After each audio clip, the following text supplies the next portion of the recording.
On a concrete mountainside in a small Japanese zoo, a troop of monkeys moves through the late morning light. 60 of them dense and gray and loud, filling every ledge and crevice of the rock. At the edge of the group, almost invisible against the stone, there is a smaller one, small enough to disappear between two adults standing side by side. He tries to approach a female sitting on a ledge above him. She turns, pulls her lips back, and lunges silent sudden enough. He scrambles back, loses his footing, catches himself on the rock. For a moment, he is very still. He turns toward a juvenile nearby, lower in the hierarchy, safer odds. The juvenile wheels around and shoves him with one shoulder. He hits the concrete. Then he runs, not toward the keeper, not toward any corner of the enclosure, but toward a shape on the lower rock. A 66-centimeter IKEA orangutan, rust-brown fur, arms slightly open, sitting on the stone the way things sit when they have been left there many times and always returned to. He grabs it and holds it face pressed into the chest, fur fingers locked. 40 seconds later, he releases it. He looks back up the mountain. He tries again. This is not the first time today. The orangutan does not move. It only stays where he left it, long arms slightly open, waiting. To understand where he is now, you have to go back to where he started. There is a zoo in the suburbs east of Tokyo that most people have never heard of. It sits inside a city called Ichikawa, in a prefecture called Chiba, 15 minutes by train from the edge of the capital. It is not a famous zoo. It does not have pandas or polar bears or any of the animals that draw long queues on holiday weekends.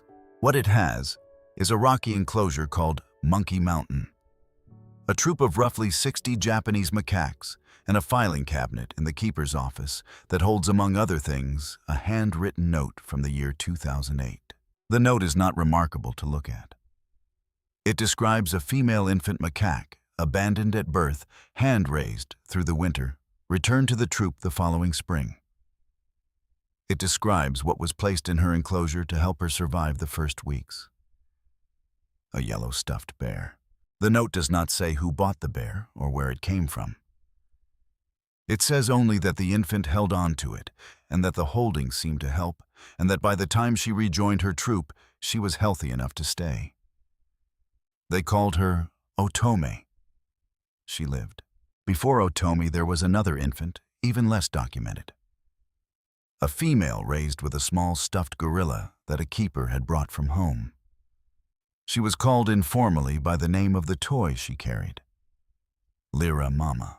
Her gorilla has long since been washed away or discarded, and the keeper who brought it from home has retired, and the only evidence that any of this happened is a handful of sentences in a binder that nobody reads anymore. Most of what keepers know, they know because someone older told them.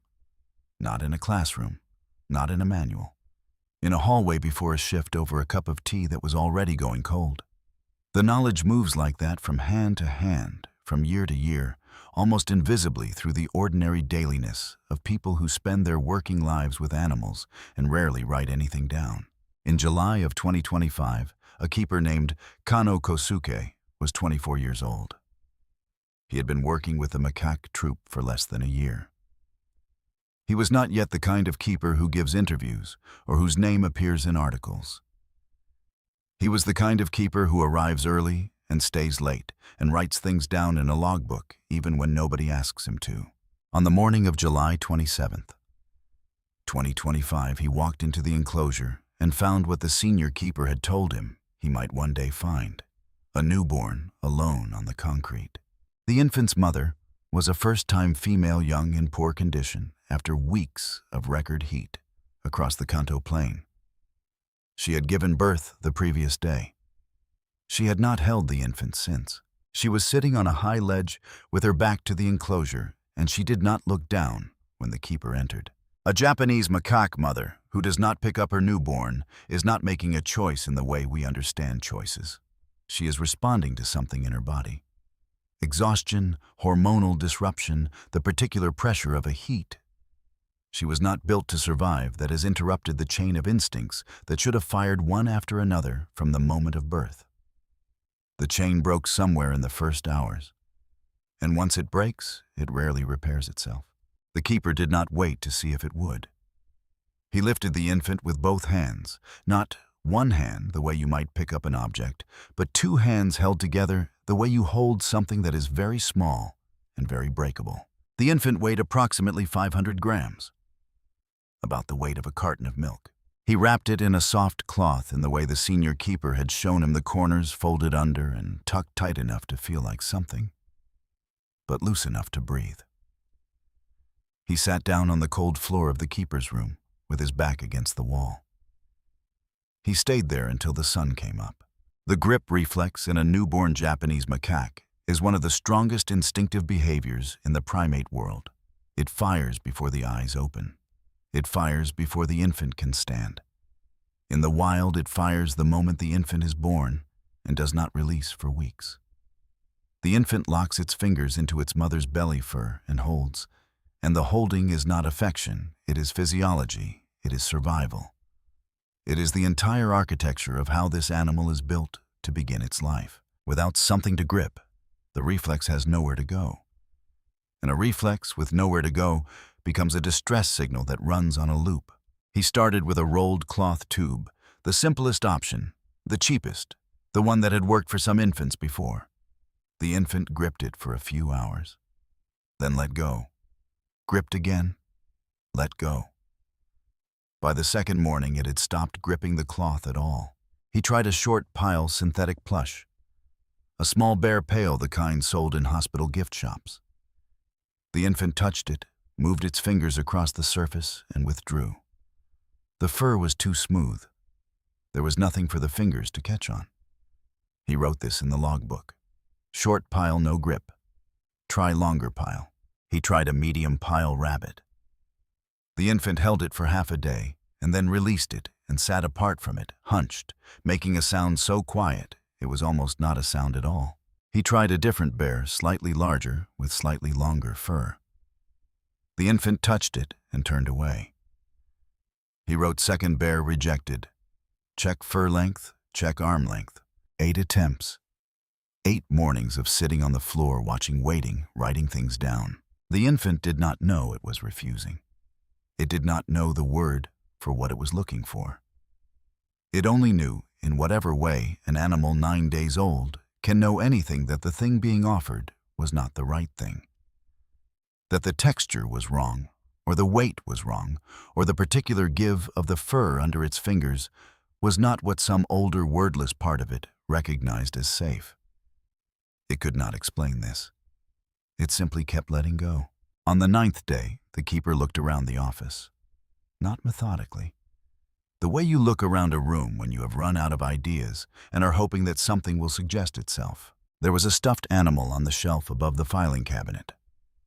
It had been there for as long as he could remember, possibly longer than he had worked at the zoo.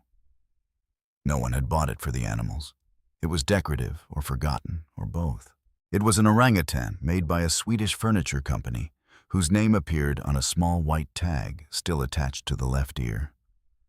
The orangutan was brown-red, with arms disproportionately long for its body, and fur that was dense and deep and uneven in a way that cheap plush rarely manages to be.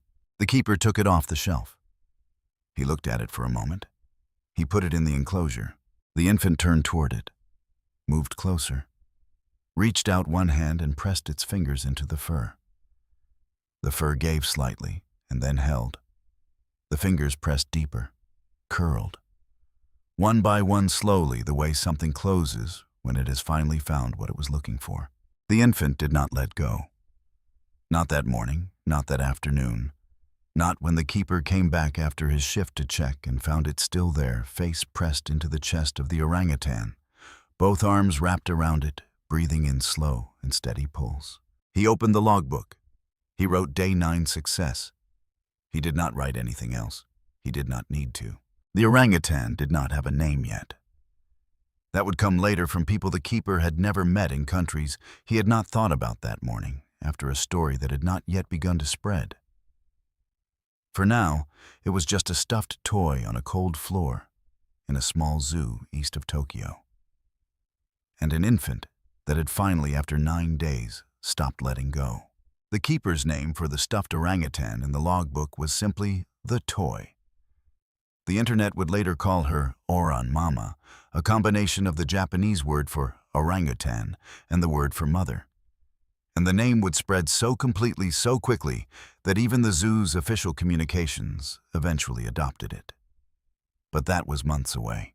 In August of 2025, in the keeper's room of a small zoo in Chiba, she was still just the toy. And the infant who held her had not yet been given a name either. That came at the end of the first week from the senior keeper, Miyagoshi Shunpei, who was 34 years old, and had been watching macaques long enough to know that naming an infant you were not sure would survive was a particular kind of hope.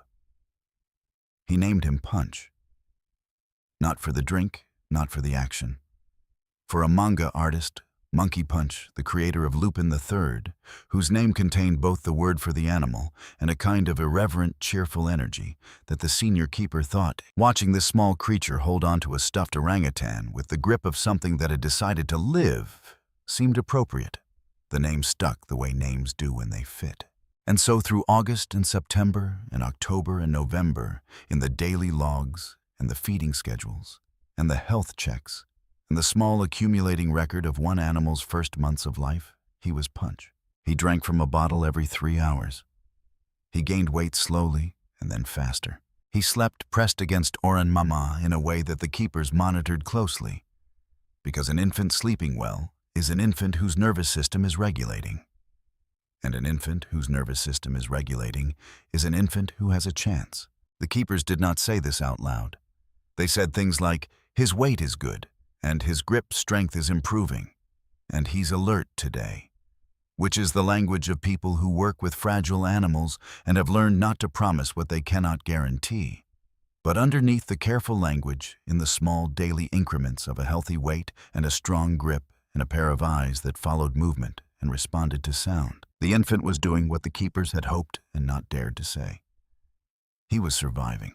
He began to explore the perimeter of his enclosure, still holding Oran, Mama still keeping her within arm's reach when he could not hold her directly, but moving farther from the wall, looking longer at things, beginning to do the small investigative work of an animal figuring out its world. He groomed the orangutan. Grooming is not a casual behavior in Japanese macaques. It is the primary social currency of troop life, the way relationships are built and maintained and repaired, the way hierarchies are acknowledged and alliances are formed. The way one individual says to another, without words, "I see you. I am here. I am not a threat." An infant grooming a stuffed toy is in one sense grooming nothing. The toy cannot reciprocate. The toy does not have status or rank or emotional needs, but in another sense, in the sense that matters, which is the sense of what the infant's nervous system is doing, and learning and practicing it is doing exactly what it should be doing. It is learning how to be a macaque. It is rehearsing on a patient and undemanding surface the social behaviors that it will eventually need to perform with real animals who can push back, reject, and walk away. The keeper understood this and was glad of it, and wrote in the logbook, "Grooming behavior present and increasing." Good sign. He did not write what he was also thinking, which was that watching a small monkey groom a stuffed orangutan with the focused, tender attention of an animal that did not know the difference between real and not real was one of the stranger and more affecting things he had seen in his time at the zoo. In January of 2026, 6 months after the morning on the concrete, the decision was made to reintroduce Punch to Monkey Mountain. The weeks in the keeper's room are controlled. The keeper is always there. The food is reliable, the temperature is managed. The threats are minimal. Monkey Mountain is none of these things. It is 60 animals with 60 histories and 60 sets of social loyalties and 60 opinions expressed in tooth displays and shoves and the particular sharp bark that means in macaque language something between a warning and a correction. A hand-reared infant entering a troop for the first time has none of the social scaffolding that a troop-born infant acquires in its first weeks of life. It does not know the hierarchy. It does not know which animals to defer to, which to approach carefully, which to avoid. It does not know the rules. It knows only what it has practiced on an orangutan who could not push back. The keepers stood at the edge of the enclosure on the morning of January 19th and opened the door. Punch walked out with Oran Mama held against his chest. He stopped at the threshold and looked at the mountain. The mountain looked back. He was small, and he smelled wrong of the keeper's room, of formula of the particular human-adjacent scent of an animal. Raised without its mother, and the troop responded to that wrongness the way troops do. Not with cruelty, with correction. An adult female would lunge at him from a ledge, and he would flinch back. A higher-ranking juvenile would shoulder past him, and he would stumble. When a large female reached over without warning and dragged him across the concrete by his arm, he screamed, once scrambled upright and ran. He ran to Oran Mama every time, without exception. This is what the camera caught, and what the internet later saw and interpreted as bullying, as abuse, as evidence that something was wrong. And it is worth pausing here because the interpretation was not without feeling, and the feeling was not without logic. It is hard to watch something small get knocked down. It is hard not to assign intention to the knocker. But what the camera caught was not bullying. It was education. A macaque who has been corrected and does not learn from the correction will be corrected again more firmly until the lesson takes. The adults on Monkey Mountain were not trying to drive Punch out. They were trying to teach him where he stood, which is the only way a troop survives by every member, knowing with precision where it stands. The teaching was loud and physical and sometimes frightening to watch. And after each lesson, he ran back to Oran Mama, pressed his face into her fur, held on for 30 seconds or a minute or however long it took for the shaking to stop, and then released. And tried again. Miyagoshi, the senior keeper, stood there, more mornings than he needed to, longer than his shift required. He had raised animals before. He knew the reintroduction process.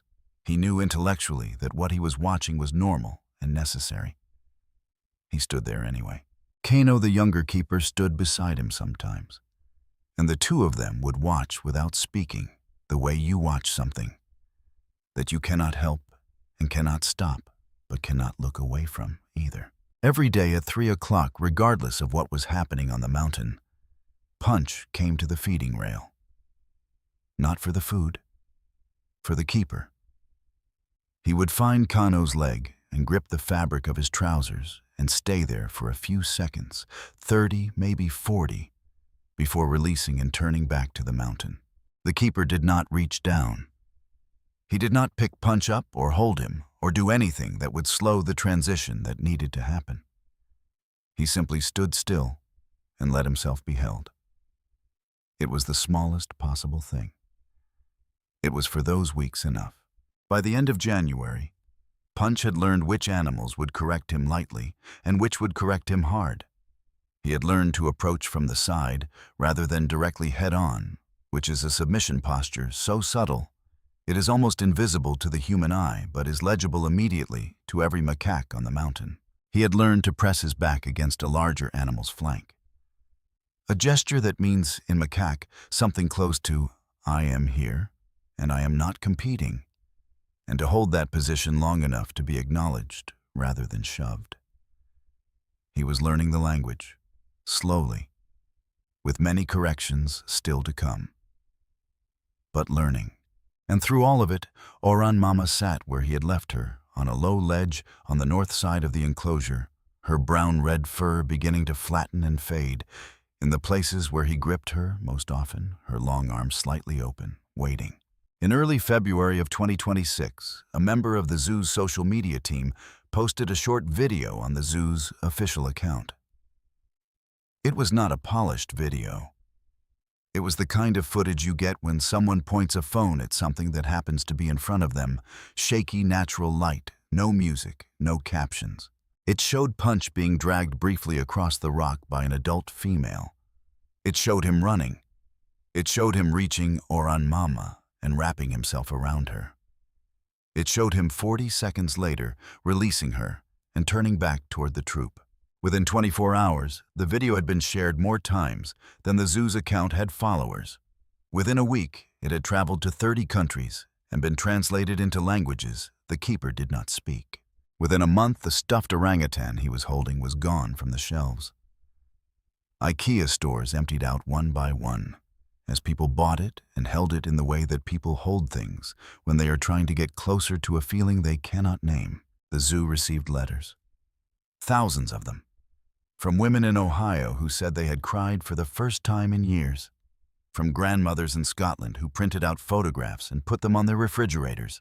From people who said in language that was sometimes awkward and sometimes startlingly precise, that watching a small monkey refuse to stop trying after every rejection had reminded them of something they had needed to be reminded of. They did not always say what that something was. They did not need to. The zoo's viewing rail became a place of quiet pilgrimage. People who had flown from other countries, standing 10 minutes at a time watching a small monkey on a concrete mountain, do the ordinary work of learning where he belonged. IKEA sent 33 additional orangutans to the zoo. Nobody found that strange.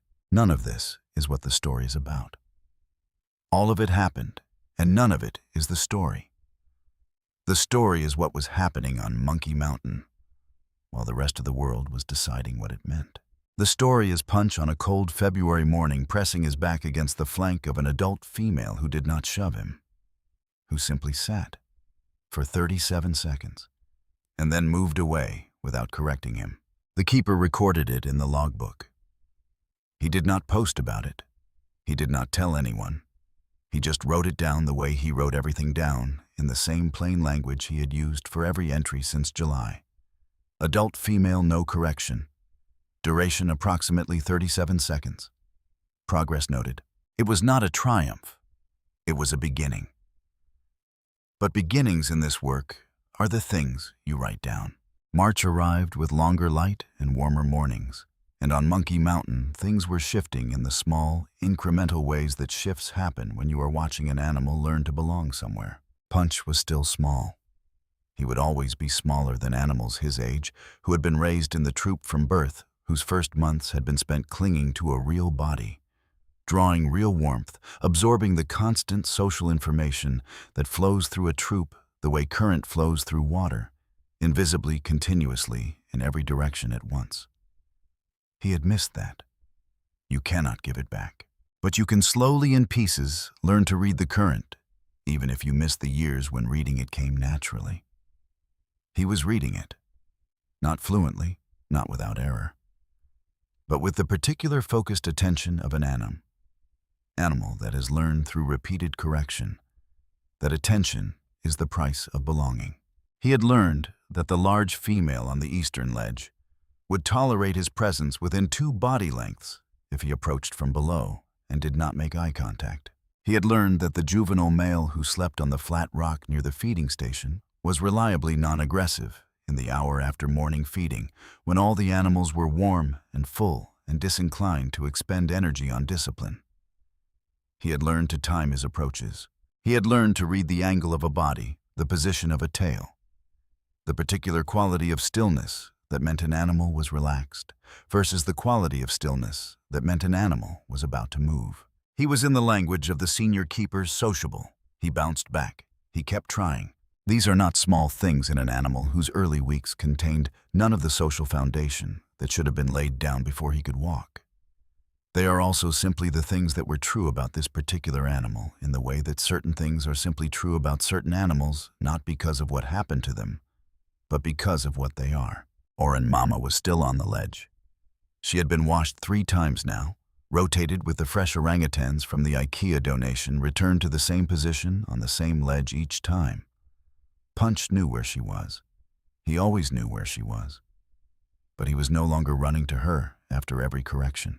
The corrections had become less frequent, as his understanding of the troop's social map deepened, and when they did come, he had begun to absorb them differently. A flinch, a brief withdrawal, a reset, and then a return to trying without the intermediary step of going to the ledge first. He was building something inside himself that the orangutan had been holding for him on the outside. The keeper noticed this before anyone said it.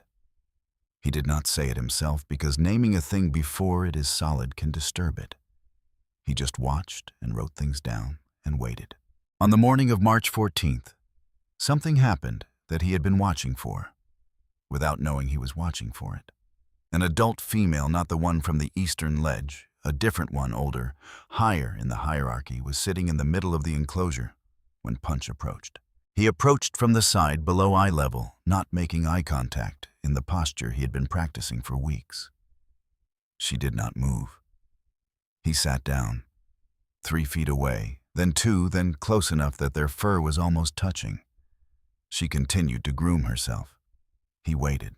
Then slowly, he shifted sideways until his back was against her flank. She was still for a moment. Then she lifted one hand and ran her fingers briefly through the fur on the back of his neck. Once, a single pass, and returned to grooming herself as though nothing had happened. Punch sat there without moving for nearly 4 minutes. 4 minutes is a long time to hold still when you are 8 months old and the world is full of things to investigate and climb and knock over. He held still. The keeper, watching from the rail, wrote in the logbook, "First grooming contact from adult female." Unprompted. Duration, approximately 4 minutes. He put the pen down. He stood there for a while longer, not writing anything. Sometimes things happen in this work that you write down correctly and still somehow don't capture. The grooming contact was one of those things. Not because it was dramatic, because it wasn't. Because it was ordinary, and the ordinariness of it, a small monkey sitting against an adult female on a rock on a Tuesday morning, being acknowledged for 4 minutes and then released, was the entire point. Ordinary is what they had been working toward. That is what it cost, starting from where he started. April came.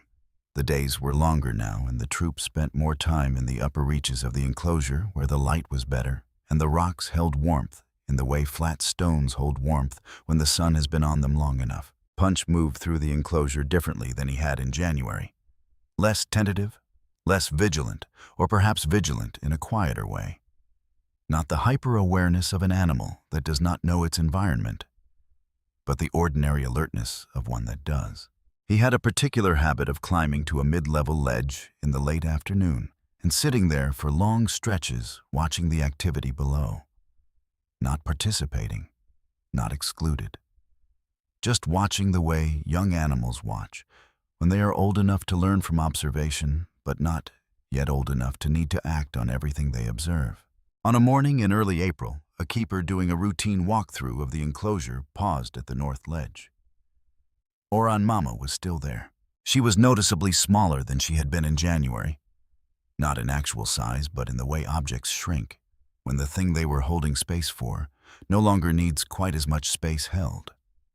Her fur had flattened in a pattern that mapped precisely the grip of a small monkey, who had held her in the same way, in the same places, hundreds of times over 8 months.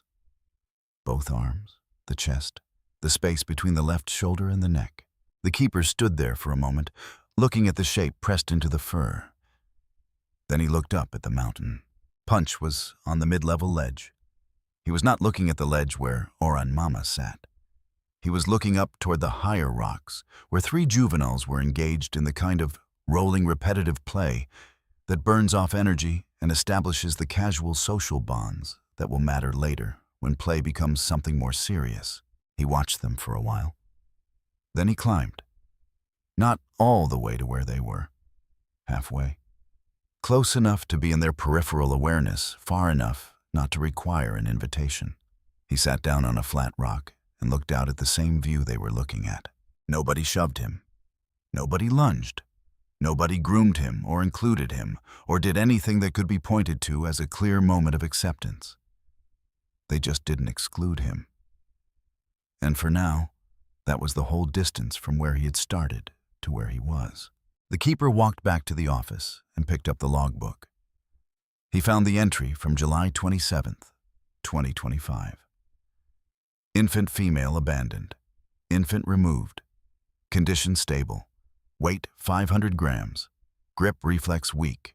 Notes initiate surrogate protocol. He turned to the most recent page. He wrote the date. He wrote climbing independently to upper mid-level.